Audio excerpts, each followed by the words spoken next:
Assalamualaikum warahmatullahi wabarakatuh. Salam Om Swastiastu, Namo Buddhaya, salam kebajikan, Rahayu Rahayu.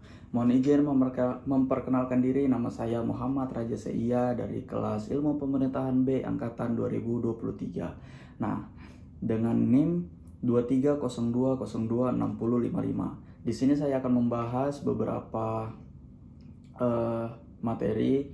Yang pertama, apa sih kepemimpinan itu? Dan saya akan membahas juga kayak apa sih tugasnya pemimpin itu dalam menjalankan kepentingan di masyarakat dan kepentingan di kelompok. Mungkin kita masuk ke pembahasan yang pertama, yaitu apa sih kepemimpinan tersebut. Nah, yang saya tahu, kepemimpinan itu adalah seseorang yang bisa mengayomi, yang bisa mengajak, yang bisa mempengaruhi seseorang atau individu atau kelompok untuk mencapai suatu tujuan bersama. Dan setiap pemimpin itu biasanya memiliki beberapa elemen atau memiliki beberapa sifat yang harus ada di dalam dirinya. Mungkin saya akan menyebutkan beberapa contoh. Pemimpin itu harus memiliki visi. Kenapa harus memiliki visi? Karena visi merupakan landasan penting untuk seorang pemimpin dalam menjalankan tugasnya supaya tidak melenceng dari apa yang seharusnya dia kerjakan. Nah, yang kedua, pemimpin harus bisa berkomunikasi dengan baik. Kenapa saya bilang begitu? Karena pemimpin dia harus bisa berkomunikasi di depan banyak orang, harus bisa berpublic speaking di depan banyak orang. Kalau dia tidak bisa berkomunikasi dengan baik, mungkin saya rasa kurang jiwa-jiwa pemimpinnya kalau tidak bisa menggunakan bahasa-bahasa yang baik gitu ya. Terus juga pemimpin tuh harus bisa mengambil keputusan. Nah, tapi keputusan yang diambil juga harus sesuai dengan apa yang akan dikerjakan di depan. Terus juga pemimpin harus bisa bertanggung jawab. Nah, pemimpin tuh bertanggung jawab dalam keputusan-keputusan yang diambil, karena tidak lucu aja kalau pemimpin tidak bertanggung jawab dengan keputusan yang dia sahkan sendiri. Terus, pemimpin juga harus bisa memotivasi atau menginspirasi orang, karena pemimpin tersebut harus bisa berpikir kalau orang-orang di luar sana juga bisa seperti dia. Karena tidak lucu aja kalau misalnya pemimpin tersebut berpikir kayak orang di luar sana tidak bisa seperti diri kita sendiri gitu. Nah, tidak bisa memimpin seseorang atau memimpin kelompok. Jadi pemimpin itu harus bisa menginspirasi, bisa memotivasi ke orang-orang bahwa orang-orang di luar sana juga bisa menjadi kayak kita, bisa menjadi pemimpin begitu. Nah, kita lanjut ke materi selanjutnya, yaitu pemimpin tuh harus bisa menjaga integritas dan komitmen. Kenapa saya bilang begitu? Karena integritas dan komitmen merupakan kunci utama keberhasilan dalam kepemimpinan. Terus juga pemimpin harus bisa memegang teguh prinsip-prinsip etika dan moral. Nah, kenapa saya bisa bilang pemimpin harus bisa menjaga integritas dan komitmen? Karena integritas sendiri itu meliputi kejujuran dan konsistensi. Nah, pemimpin tuh dia harus bisa jujur kepada masyarakat dan harus konsisten kepada apa yang dia kerjakan selama dia menjabat kepemimpinan. Terus juga pemimpin tuh harus berkomitmen. Kenapa saya bilang begitu? Karena pemimpin dia harus bisa menempatkan kepentingan masyarakat tuh di atas kepentingan pribadinya. Dan kepemimpinan tuh ujung-ujungnya bakal dinilai oleh masyarakat. Apakah pemimpin tuh baik? Apakah pemimpin itu berhasil dalam menjabat kepemimpinannya? Apakah pemimpin itu bakal dipercaya sama masyarakat? Jadi kita sebagai pemimpin harus memegang integritas dan komitmen tersebut supaya masyarakat tuh tidak bakal kecewa dengan apa yang kita kerjakan selama masa jabatan kepemimpinan kita begitu. Kita bakal lanjut ke materi selanjutnya. Nah, kita lanjut ke materi selanjutnya, yaitu komunikasi efektif dengan berbagai pihak atau kelompok. Kenapa saya bilang ini penting?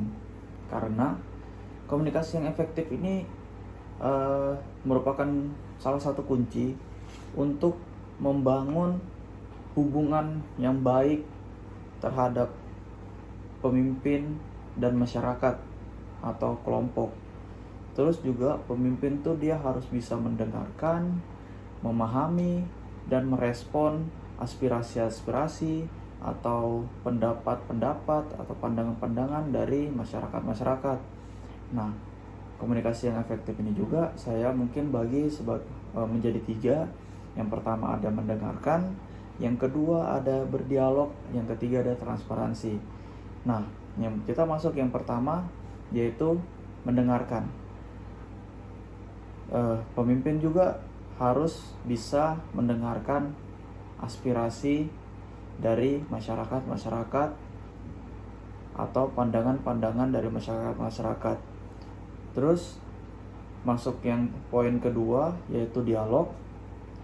Pemimpin juga harus menyediakan ruang terbuka untuk diskusi atau berdialog untuk berbagai pihak. Contohnya mulai dari masyarakat atau kelompok-kelompok tertentu. Nah, yang ketiga yaitu transparan atau transparansi. Nah, pemimpin dia harus bisa menyampaikan sebuah informasi yang terbuka, yang jujur, supaya masyarakat tuh makin percaya kepada pemimpinnya. Karena tidak adanya informasi-informasi yang ditutup-tutupi atau yang disembunyi-sembunyikan. Jadi komunikasi yang efektif tuh ada 3 poin penting yang harus dimiliki oleh pemimpin, yaitu yang tadi pertama itu adalah mendengarkan, yang kedua ada dialog, dan yang ketiga ada transparansi. Mungkin kita lanjut ke pembahasan selanjutnya. Nah, pembahasan selanjutnya itu menyeimbangkan kepentingan masyarakat dan kelompok tertentu. Kadang di satu sisi seorang pemimpin tuh dilema atau bingung, dia harus mendahulukan yang mana, kepentingan pribadi, kepentingan kelompok, atau kepentingan masyarakat luas. Karena dua kepentingan ini, yaitu masyarakat luas atau kelompok, itu berpengaruh sangat besar atau berpengaruh signifikan.